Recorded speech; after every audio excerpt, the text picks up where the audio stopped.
नमो अर्हन्ताणं नमो सिद्धाणं नमो आयरीयाणं नमो वज्रायाणं नमो लोये सव्यसाहुणम्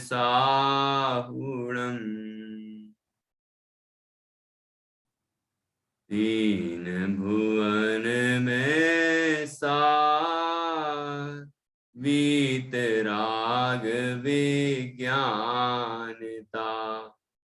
शिव स्वरूप शिवकार नमः त्रियोग समारिके।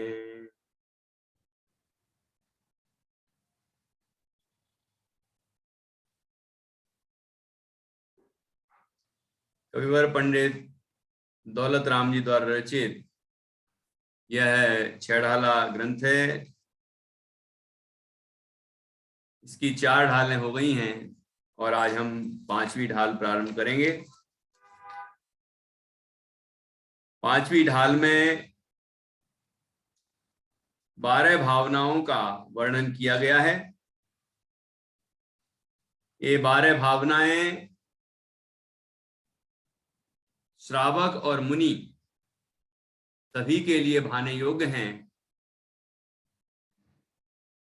श्रावक अपने वैराग का वर्धन करने के लिए, वैराग की वृद्धि करने के लिए 12 भावना का चिंतन करते हैं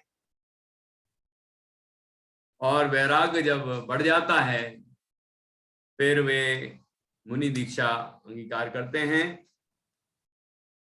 मुनिराज भी बारंबार इन 12 भावना का चिंतन करते हैं जिससे उनका वैराग और पुष्ट होता है और वो आगे बढ़ते हैं, अपने पुरुषार्थ को बढ़ाते हैं, मोक्ष मार्ग में आगे बढ़ते हैं और मोक्ष की प्राप्ति करते हैं। तो 12 भावनाएं वैराग को उत्पन्न करने वाली, वैराग की वृद्धि करने वाली और वैराग्य का फल जो सुख है उस सुख को दिलाने वाली होती हैं। ये 12 भावनाएं जिनको 12 है अनुप्रेक्षा भी कहते हैं। अनुप्रेक्षा, अनुप्रेक्षा शब्द जो है इसका अर्थ है अनु मतलब बार बार, प्रेक्षा अर्थात देखना, बार बार देखना, बार बार चिंतन करना, संसार के स्वरूप का, शरीर के स्वरूप का, भोगों के स्वरूप का बारंबार चिंतन करना और तत्वों के स्वरूप का, वस्तु के स्वरूप का बारंबार चिंतन करना, वह 12 भाव, वह अनुप्रेक्षा है। जब संसार शरीर भोगों के स्वरूप का चिंतन करते हैं तो वहां से विरक्ति का परिणाम आता है और वस्तु स्वरूप का चिंतन करते हैं मतलब पर से भिन्न अपनी वस्तु का चिंतन करते हैं, आश्रवादी की जो भावनाएं कही हैं, तो उससे जीव अपने स्वरूप की ओर आता है। और ये कुल मिला के ये सभी भावनाएं, 12 भावनाएं संसार शरीर और भोगों से विरक्ति कराती हैं और अपने स्वरूप में अनुरक्ति कराती हैं। ये सभी भावनाओं का मूल उद्देश्य है, प्रयोजन है, वीतरागता की उत्पत्ति होती है और आनंद उसका फल मिलता है। भावना 12 भावना, तो भावना शब्द है वो भावना भी यही है। भावना कहते हैं भावना भवनाशिनी, भावना भववर्धनी। तो ये भावनाएं भवनाशिनी है, भव का नाश करने वाली है। ऐसी बार बार भावना करना कि मैं शरीर आदि से भिन्न आत्मा हूं, शरीर आदि अनित्य है और मैं नित्य स्वभावी हूं, ये अशरण है मैं शरणभूत हूं, इत्यादि भावनाएं करना और पर से भिन्न अपने स्वरूप की ओर ढलना, परिणति को आत्मसन्मुख करना, ये भावनाएं हैं। तो वो 12 हैं, 12 भावनाएं हैं, उन्हीं को 12 अनुपेक्षा भी कहते हैं। और 12 भावनाओं का चिंतन तीर्थंकर भी करते हैं। जब तीर्थंकर संसार शरीर और भोगों से विरक्त होते हैं तो अपने वैराग की वृद्धि के लिए, स्थिरता के लिए, पुष्टि के लिए इन 12 भावनाओं का चिंतन करते हैं। आपने कोई पंच कल्याणक जरूर देखे होंगे, कथानक भी पढ़े होंगे तीर्थंकरों के। तो उसमें उनको जब वैराग्य होता है तो 12 भावना का चिंतन करते हैं। जीवंदर कुमार का चरित्र भी पढ़ा था हमने, तो उनको जब वैराग्य हुआ तो उन्होंने भी 12 भावना का चिंतन।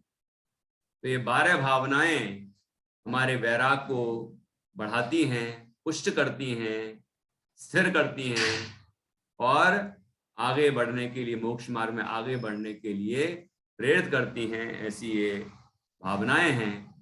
और एक बात और, ज्ञानार्णव ग्रंथ में ध्यान का प्रकरण है, ध्यान की विधि बताई है।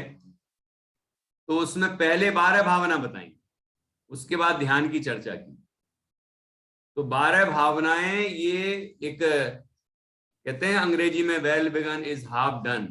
कोई भी कार्य को शुरू करना है तो अच्छी तरीके से करें, योजनाबद्ध तरीके से, तो वो समझ लीजिए आधा हो गया, और अब फिर बाकी काम करेंगे तो पूरा हो जाएगा। तो ऐसे ये 12 भावनाएं भी ऐसी हैं कि जो 12 भावना का चिंतन करता है उसका वैराग्य मजबूत हो जाता है और उसकी दिशा निश्चित हो जाती है, स्थिर हो जाती है। और फिर वो ध्यान जो मुख्य विषय है, जो मुख्य रूप से मोक्ष कारण है, वह ध्यान करता है, धर्म ध्यान और शुक्र ध्यान, तो मोक्ष की प्राप्ति होती है।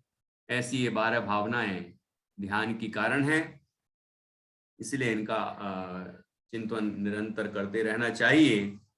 केवल पढ़ते नहीं रहना चाहिए, चिंतन करना चाहिए। इन छंदों का अवलंबन लेकर, इन पाठों का अवलंबन लेकर हम वस्तु के स्वरूप का चिंतन करें तो निश्चित रूप से वैराग की उत्पत्ति वृद्धि होती है और पूर्णता की प्राप्ति होती है। तो जैसे शरीर की बात चले तो हमारा उपयोग शरीर की तरफ जाए और फिर ये विचार आए कि शरीर असुचि है तो मैं शुचि हूं, मैं पवित्र तत्व हूं, है ना। संसार शरीर और भोग अनित्य हैं तो मैं नित्य हूं। आत्मा नित्य है, शाश्वत तत्व है स्वभाव से, है ना, द्रव्य स्वभाव से। तो ऐसा यदि उपयोग जाता है तो हमारा उपयोग अपने ध्रुव ज्ञायक स्वभाव में आता है और ऐसी अनुभूति होने पर वैराग्य उत्पन्न होता है, वृद्धि होती है और जीव मोक्ष मार्ग की ओर, मोक्ष की ओर आगे अग्रसर होता है। तो हम प्रारंभ करते हैं 5वीं ढाल, जिसमें पंडित दौलत राम जी ने 12 भावनाओं का निरूपण किया है। इसका चाल छंद है, तो इसकी लय एक बार समझ लें, बहुत सरल है, बहुत मधुर है और भावों को लिए हुए है, भावानुरूप है। पहला छंद है, मुनि सकल व्रति बड़ भागी, भव भोगन तै वैरागी, वैराग्य उपावन माई, चिंते अनुप्रेक्षा भाई। एक तो लय ये है, ठीक है, और भी है। मुनि सकल व्रति बड़ भागी, भव भोगन ते बैरागी, वैराग्य उपावन माई, चिंते अनुप्रेक्षा भाई। इस तरह से भी गा सकते हैं, ठीक है।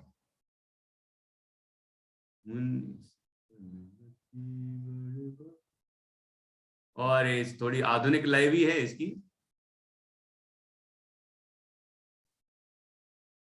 मुनि सकल व्रति बड़ भागी, भव भोगन ते बैरागी, वैराग्य उपावन माई, चिंते अनुप्रेक्षा भाई। वो और थोड़ा और अच्छे से ध्यान नहीं आ रहा, एक और लय है इसकी, तो जो आपको ठीक लगे उस लय में आप गा सकते। किसी को आ रही हो तो बताओ।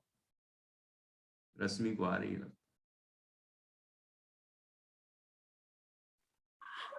हम लोग इसको ऐसे पढ़ते थे पहले। हाँ बोलिए। मुनि सकल व्रती बड़ भागी, भागी भोगन भोगन ते ते बैरागी। बैरागी। बैरागी उपावन माई, जिनते अनुप्रेक्षा भाई। बिल्कुल ठीक। ये आधुनिक है, कोई गाना याद आ रहा होगा आप। लेकिन इन लयों में से, 3 लयों में से जिसमें भाव ज्यादा बने, ऐसी